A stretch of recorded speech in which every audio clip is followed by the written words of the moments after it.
D-boy Driller Wangu warova ufunge ndanganda kusua. Wangu warova ufunge ndanganda kusua. Ndiwe ndiwe iwe ndiwe ndiwe ndiwe iwe ndiwe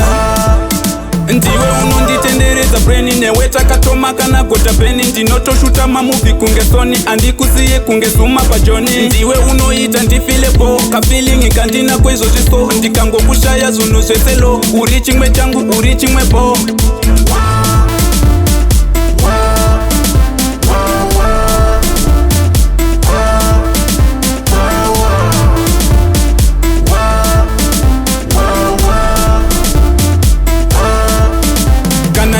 ndinofila panyasha ndonzwa mawinya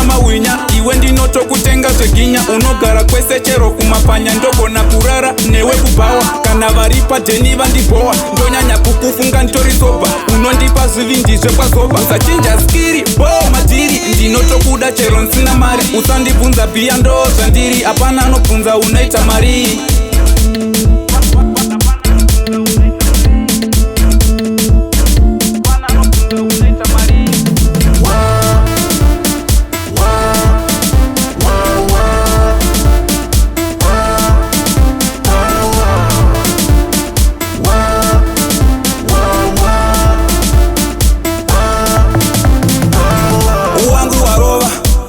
ndanganda kusua. Wangu warova ufunge ndanganda kusua. Ndiwe ndiwe iwe ndiwe ndiwe ndiwe iwe ndiwe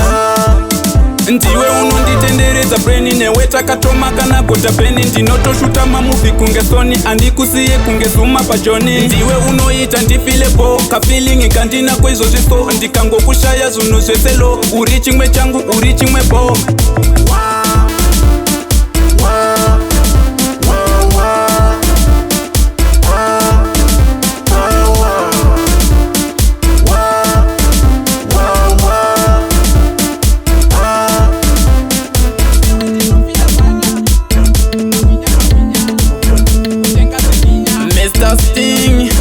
wera sina wepa